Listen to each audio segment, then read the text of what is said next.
नमस्कार, मैं हूं संदीप चौधरी। इस खास पेशकश में आज हम बात करने वाले हैं दुनिया के सबसे ताकतवर मुल्क अमेरिका की, यूनाइटेड स्टेट्स ऑफ अमेरिका की, जो दुनिया भर को लोकतंत्र, जमहूरियत, प्रजातंत्र की सीख भी देता घूमता है।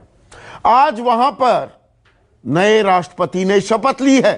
ये तस्वीरें हम आपको दिखा रहे हैं सीधे अमेरिका से। कुछ देर पहले की ये तस्वीरें हैं। जो बाइडेन डेमोक्रेट उम्मीदवार अमेरिका के 46वें राष्ट्रपति बन गए हैं। और राष्ट्रपति चुनाव जो हुए उसमें जो मैंने शुरुआत में कहा कि दुनिया भर को लोकतंत्र, प्रजातंत्र की सीख देता है अमेरिका, लेकिन वहां पर लोकतंत्र और प्रजातंत्र, जमहूरियत भी कैसे तार तार हुई, कैसे एक बड़ा तमाशा बना, यह भी देखने को मिला।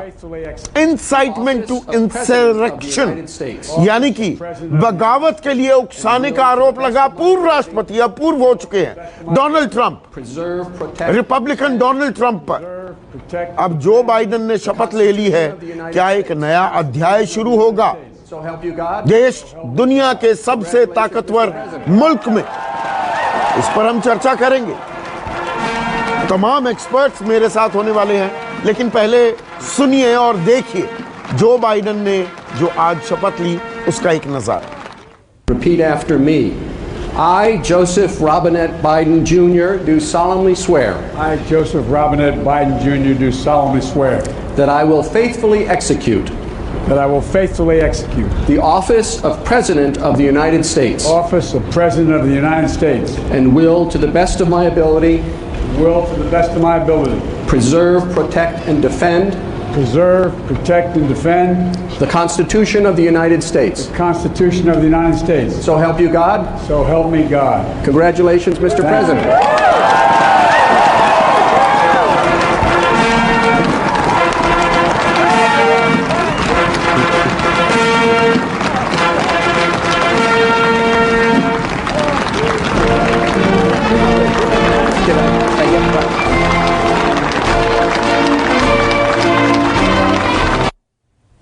तो जो बाइडेन ने 46वें राष्ट्रपति के तौर पर शपथ ले ली है। बदलाव की बयार है क्या ये? अमेरिका बदलेगा क्या? इस पर तो चर्चा करेंगे, लेकिन एक बदलाव के बड़े संकेत जो आपके टीवी मॉनिटर्स पर दाहिनी ओर आप देख सकते हैं, कमला हैरिस। और यह भारतीयों के लिए भी एक गौरव का मौका है। भारतीय मूल की भी हैं कमला हैरिस। उन्होंने उपराष्ट्रपति के तौर पर शपथ ली है। 250 साल, लगभग 250 साल का इतिहास है दुनिया के सबसे ताकतवर मुल्क की जमहूरियत का, लेकिन आज तक वहां पर कोई महिला राष्ट्रपति तो क्या उपराष्ट्रपति भी नहीं बनी। कमला हैरिस पहली महिला उपराष्ट्रपति बनी है। तो उन्होंने कैसे शपथ ली, पहले वो भी देखिए। Jr. do solemnly swear. That I will faithfully execute. That I will faithfully execute. I, Kamala Devi Harris, do solemnly swear. I, Kamala Devi Harris, do solemnly swear. That I will support and defend the Constitution of the United States. That I will support and defend the Constitution of the United States. Against all enemies, foreign and domestic. Against all enemies, foreign and domestic. That I will bear true faith and allegiance to the same. That I will bear true faith and allegiance to the same. That I take this obligation freely. That I take this obligation freely. Without any mental reservation or purpose of evasion. Without any mental reservation or purpose of evasion. That I will well and faithfully discharge. That I will well and faithfully discharge. The duties of the office on which I am about to enter. The duties of the office upon which I am about to enter. So help me God. So help me God. Congratulations.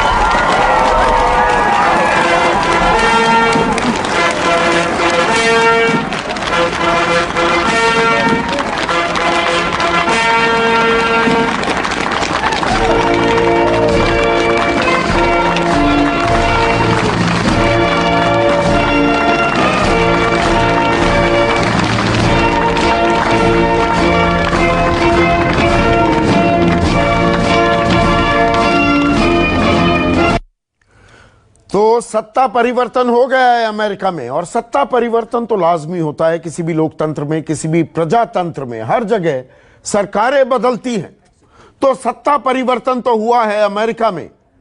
अब Republicans की जगह Democrat राष्ट्रपति बन गए हैं, लेकिन वहां पर एक बड़ा सामाजिक परिवर्तन के संकेत भी मिलते हैं क्या? इस ताजपोशी में, जो बाइडेन की इस ताजपोशी में, यह एक अहम सवाल है, क्योंकि जिस तरह का चुनाव लड़ा गया अमेरिका में, जो ये राष्ट्रपति चुनाव था, चुनावी नतीजे आए, जो बाइडेन ने बढ़त भी बना ली, लेकिन उसके बावजूद भी डोनाल्ड ट्रंप ने आखिरी मौके तक अपनी दावेदारी नहीं छोड़ी। आज से 14 दिन पहले 6 जनवरी को उन्होंने बाकायदा उकसाया, बरगलाया, भड़काया अपने समर्थकों को, और कैपिटल हिल पर जो तस्वीरें देखने को मिली, वहां पर ट्रंप समर्थक, उनको मैं लंपट कहूंगा, मैंने पहले भी कहा है, वो अंदर घुस गए कैपिटल हिल में, स्पीकर की कुर्सी पर बैठकर सेल्फी भी ली जा रही थी।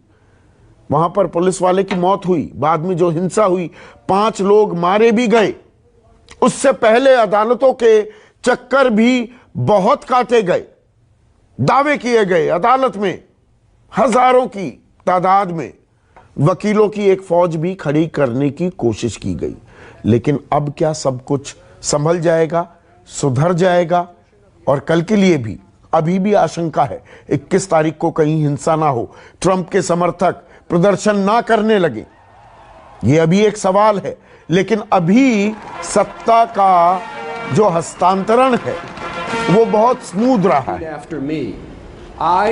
ये अपने आप में एक अच्छी बात है। और मेरे साथ स्कंदयाल, जाने माने डिप्लोमेट हैं, मंजू सेठ मेरे साथ जुड़ गई हैं, साथ ही साथ जीनिया बहल ओहायो से, यूएस से मेरे साथ जुड़ गई हैं, पत्रकार हैं, भारतीय चैनल्स में भी काम किया है जीनिया ने।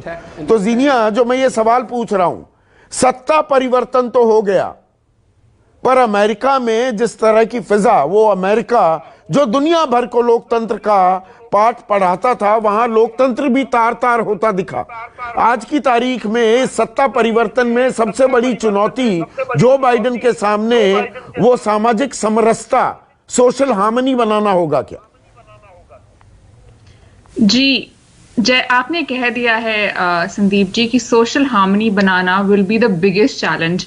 ये सरकार के लिए, जो बाइडेन के लिए सबसे बड़ा चैलेंज यही होगा कि सोशल हार्मनी बनाना। जो हमने देखा, जो कैपिटल में हुआ, जिस तरह से प्रोटेस्टर्स ने अटैक किया कैपिटल को, और जिस तरह से ट्रंप ने लोगों को इंसाइट किया है, पिछले 4 सालों से वो इंसाइट करते आ रहे हैं। और अभी the way America stands today, it's divided है रिलीजियस ग्राउंड्स पे, डिवाइडेड है सोशल ग्राउंड्स पे, डिवाइडेड है सोशल इश्यूज पे। एक तरफ एक वेव है प्रो सोशलिज्म की, एक वेव है जो बिल्कुल सोशलिज्म को रिपेल करता है।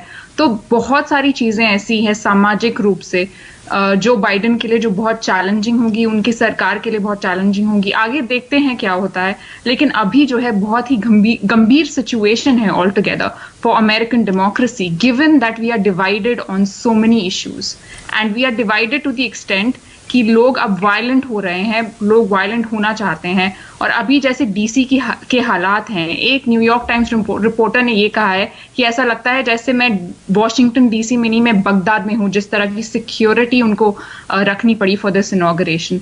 सो it will be a big challenge. I think one of the biggest challenges for Biden's presidency, for his government will be to unite America. पर ऐसे में न्यूयॉर्क से मेरे साथ प्रोफेसर अभिषेक अमर भी जुड़ गए हैं। प्रोफेसर अभिषेक, आशंकाएं बड़ी लगाई जा रही थी कि भाई 20 तारीख को क्या होगा, 21 को भी क्या कुछ हिंसा हो सकती है, प्रदर्शन हो सकते हैं, लेकिन ये सत्ता का हस्तांतरण अभी तक स्मूथ दिख रहा है। जी, ये अब इसकी तो तैयारी हो रही थी, जो होना था वो तो 6 तारीख को हुआ, जो बगावत हुआ, जो इंसरेक्शन हुआ, जो विद्रोह का करना था, जो भी हुआ उस दिन, जो कि गलत था पूरी तरह से।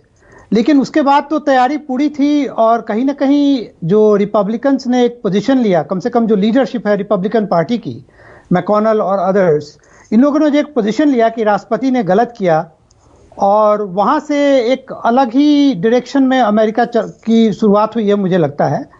और उसके बाद सारी तैयारी हुई है, इन लोगों ने कोई कसर नहीं छोड़ा कि कहीं भी ऐसी कोई भी दुर्घटना ना हो जिससे एक फिर गलत मैसेज जाए दुनिया को। जो उस दिन हुआ, सुबह में वो गलत मैसेज गया, लेकिन रात में उसको उन लोगों ने ठीक करने की कोशिश की। कम से कम संस्थाओं ने अपना काम पूरी तरह से कंप्लीट किया। उसी दिन राष्ट्रपति चुनाव का जो सर्टिफिकेशन होना था वो हुआ, और उसके बाद से जो मैसेज था वो डोनाल्ड ट्रंप का, और जिसको चैलेंज करना था, जिसको उस रात ही चैलेंज किया रिपब्लिकन लीडरशिप ने, उसके बाद से सारी तैयारियां हुई हैं। और आप देखेंगे कि जो लोकल लेवल पे गवर्नमेंट होता है, जैसे डीसी की जो मेयर है या जो भी अलग अलग जगहों पे FBI ने जाकर के प्रोसिक्यूट किया, और जिनको आप लंपट कह रहे थे थोड़ी देर पहले, बहुत सारे पकड़े भी गए, प्रोसिक्यूट भी हो रहे हैं। तो कहीं ना कहीं अमेरिका चाहेगा कि कम से कम अभी से एक मैसेज जाए कि जो लीडरशिप है देश का वो सेंसिबल हाथों में है, पॉलिटिकली मैच्योर आदमी के हाथ में है। चीज बताइए प्रोफेसर अभिषेक, देखिए 3 पूर्व राष्ट्रपति इस शपथ ग्रहण समारोह में मौजूद थे, लेकिन डोनाल्ड ट्रंप नदारद दिखे। तो अभी भी देखिए, मुलम्मा उड़ाना एक अलग चीज होती है, पर राजनीतिक अगर मैं मायने देखूं यहां 7 समंदर पार बैठे हुए, तो अच्छी राजनीतिक तस्वीर अभी भी नहीं आ रही है। मुलम्मा उड़ाया जा रहा है नो डाउट, लेकिन अभी पूर्व राष्ट्रपति, अभी तक जो कल तक राष्ट्रपति थे, वो शपथ ग्रहण में नहीं आते, तो एवरीथिंग इज नॉट हंकी डोरी। बिल्कुल सही बोल रहे हैं कि राष्ट्रपति का नहीं आना, जो कि 160 साल में पहली बार हुआ है, ये नहीं होना चाहिए। लेकिन ट्रंप के साथ क्या प्रिडिक्टेबल रहा है पिछले 4 सालों में? किसने किस चीज को प्रिडिक्ट किया है? आप देखिए, तो ये नहीं, मैं Trump as a personality and Trump as the president, the POTUS, मैं इन दोनों चीजों में डिफरेंशिएशन करना चाहूंगा। एक व्यक्ति, उसकी क्या अपनी कैरेक्टरिस्टिक्स हैं या खास अंदाज हैं, वो अलग हो जाता है, पर आप दुनिया के सबसे ताकतवर मुल्क के राष्ट्रपति हैं, और अब राष्ट्रपति नहीं है तो शपथ ग्रहण में ना जाना, इसके राजनीतिक संकेत कोई बड़े शुभ नहीं है। आप देखिए, आपकी बात से मैं पूरी तरह सहमत हूं कि शुभ नहीं है, ये गलत संकेत है। राष्ट्रपति ने जो भी किया है पिछले 15 दिनों में, और आप सिर्फ यही नहीं जाना ही नहीं, एक्नॉलेज नहीं करना बाइडेन को। भाई, जब कांग्रेस ने भी सर्टिफाई कर दिया, और कल भी जो फेयरवेल स्पीच अपना दिया है ट्रंप ने 20 मिनट का, उसमें कहीं भी राष्ट्रपति बाइडेन का नाम तक नहीं लिया। सिर्फ न्यू एडमिनिस्ट्रेशन बोलते रहे, न्यू एडमिनिस्ट्रेशन, कि हम उसको शुभकामनाएं देते हैं कि उनके लक अच्छा हो, उनका काम अच्छा हो, जो भी हो, लेकिन कहीं भी एक्नॉलेज नहीं करना। और दूसरा कि आप ट्रंप के पर्सनालिटी को उसके प्रेसिडेंसी से अलग नहीं कर सकते। कहीं ना कहीं ये पर्सनालिटी राष्ट्रपति के, मतलब जो प्रॉब्लम्स हुई है पिछले कुछ दिनों में, या फिर पिछले 4 साल में देखे, जो उठापटक अमेरिकी राजनीति में होता रहा है, वो कहीं ना कहीं ट्रंप के पर्सनालिटी से भी तो जुड़ा रहा है। हम चलिए, ट्रंप तो अभी हिस्ट्री हो गए 2024 में, अब उनकी संभावनाएं भी कम दिख रही हैं, वो तो ताल ठोक रहे हैं। लेकिन मंजू सेठ, मैं 2 तरीकों से आपसे विश्लेषण चाहूंगा। पहले, अंतर्राष्ट्रीय परिप्रेक्ष्य में डेमोक्रेट जो बाइडेन का राष्ट्रपति बनना, यह अंतर्राष्ट्रीय समुदाय के लिए बहुत सारी अभी टेंशन चल रही है। ईरान के साथ दिक्कतें हैं, चीन की घेराबंदी की बातें हो रही थी, रशिया और अमेरिका के बीच कोई संबंध बड़े मधुर नहीं है। अंतर्राष्ट्रीय परिप्रेक्ष्य में जो बाइडेन का अब राष्ट्रपति बनना, 46वां राष्ट्रपति बनना अमेरिका का, इसके मायने क्या निकलते हैं? ये बहुत ही मुश्किल और चैलेंजिंग समय है यूएस के लिए और नए प्रेसिडेंट के लिए, क्योंकि प्रेसिडेंट ट्रंप जो लेगेसी छोड़ गए हैं उसको संभालना और सुधारना थोड़ा बहुत टाइम लगेगा, पर इनको फोकस तो करना पड़ेगा। ईरान के साथ भी कहा तो है इन्होंने कि हम ज्वाइन करेंगे बैक, बट ईरान को भी मानना चाहिए क्योंकि वो ईरान अब अपने टेस्ट वगैरह कर रहे हैं, और रूस के साथ भी रीच आउट करना चाहेंगे, और इंडो पैसिफिक के लिए भी उन्होंने कह दिया कि हम कुछ करेंगे। तो हर जगह ये कोशिश तो कर रहे हैं। चीन के साथ भी कोशिश करेंगे कि कुछ समाधान निकले और ये जो कॉन्फ्रंटेशन थी इतनी जबरदस्त ये ना हो, और मल्टीलैटरलिज्म की तरफ भी आएंगे। और बहुत चैलेंजिंग समय है, बहुत मुश्किल होगा। स्पेसिफिक सवाल डोमेस्टिक भी और एक्सटर्नल भी, मैं एक स्पेसिफिक सवाल आपसे पूछना चाहूंगा। ईरान की बात हो या चाइना की बात हो, जितने अग्रेसिव आक्रामक और कॉन्फ्रंट्रेशनिस्ट जो दिखते थे ट्रंप, क्या वैसे ही होंगे बाइडन, या वो ज्यादा अकोमोडेटिंग होंगे? Biden I think will be little more practical, और क्योंकि उनको पता है कि अमेरिका की जो पोजीशन है उसको स्ट्रांग रखने के लिए उनको सब के साथ काम करना पड़ेगा, और सब जो इंटरनेशनल इश्यूज हैं उनको फिर से फोकस करना पड़ेगा और संभालना पड़ेगा उनको, क्योंकि इतने एनिमिटी और इतनी वो अमेरिका के लिए भी अच्छी नहीं है। बहुत सारे एनिमीज रखना भी किसी भी देश के लिए भी, और खासकर अमेरिका जो चाहता है कि हमारा ओरिजिनल जो रुतबा था वो बना रहे, और हम लोग सबके साथ दोस्ती रखें और हमारा इकोनॉमी भी बढ़े, तो सबके साथ उनको रखना पड़ेगा और समाधान निकालना पड़ेगा। ये कॉन्फ्रंटेशनिस्ट इतना नहीं कर पाएंगे, बट फुल्ली रिवर्स भी नहीं कर पाएंगे, क्योंकि जो प्रेसिडेंट ट्रंप ने किया है वो जो पोजीशन का है कि अमेरिका के इंटरेस्ट में है, तो इन चीजों को फुल्ली रिवर्स शायद ना कर पाए, बट जरूर समाधान तो वो निकालेंगे ताकि थिंग्स बिकम बेटर। स्कंद दयाल साहब, आप थोड़ा सा आपके ऑडियो कनेक्शन में दिक्कत आ रही थी। मैं टीजर के तौर पर आपसे एक सवाल पूछ रहा हूं। I am turning you into a TV guy. थोड़ा मैं टीजर के तौर पर इंडिया के लिए जो बाइडन के राष्ट्रपति बनने के मायने क्या है, मैं टीजर चाहता हूं सर, फिर विस्तृत चर्चा करेंगे आपके साथ ब्रेक के बाद। टीजर की लाइन क्या देंगे आप? टीजर की लाइन में ये दूंगा कि हमारे जो विदेश मंत्री हैं जयशंकर, वो इस समय जो टीम बाइडन है, चाहे वो secretary of state Antony Blinken हो, वो डिप्टी सेक्रेटरी ऑफ स्टेट थे उस समय, तो हमारे जयशंकर साहब ने as joint secretary for United States, as foreign secretary and as ambassador to United States बहुत सारे जो टीम बाइडन में हैं उन सबसे डायरेक्टली डील किया हुआ है। एक दूसरे को वो समझते हैं। मैं समझता हूँ ये एक बहुत बड़ा प्लस पॉइंट है। और जो कल की कंफर्मेशन हियरिंग्स में जिस तरह के स्टेटमेंट्स डिफेंस सेक्रेटरी जो नए बनने वाले हैं, सेक्रेटरी ऑफ स्टेट जो नए बनने वाले हैं, उनके आ रहे हैं, वो हमारे लिए काफी रीअश्योरिंग है।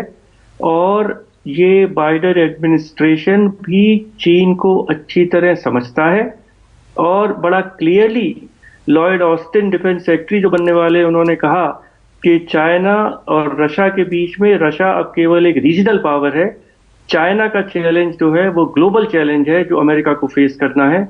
ये हमारे लिए बहुत रीअश्योरिंग है। सर देखिए, मुझे लगता है कि आपको मुझे टीवी समझाना पड़ेगा। टीजर थोड़े छोटे होते हैं, जैसे आपको मुझे डिप्लोमेसी समझानी पड़ेगी। आप मुझे डिप्लोमेसी में लेसन्स दीजिए, थोड़ा सा टीवी जर्नलिज्म में लेसन्स मैं आपको दूंगा कि टीजर छोटा कैसे होता है। और हमारे जो एडिटोरियल हेड हैं, आउटपुट संभालते हैं अजय आजाद, वो तो आजकल अनुप्रास अलंकार में बहुत मस्त हो गए हैं, विलीन हो गए हैं। तो वो टीजर की कला मैं आपको सिखाता हूं, आप मुझे डिप्लोमेसी समझाइए। नमस्कार, मैं हूं मानक गुप्ता। अगर आपको हमारा ये वीडियो पसंद आया हो तो इसे लाइक और शेयर जरूर करें, और हां, हमें सब्सक्राइब और फॉलो करना ना भूलें ताकि आप देश और दुनिया की कोई खबर मिस ना करें। तो जुड़े रहिए हमारे साथ और देखते रहिए News 24।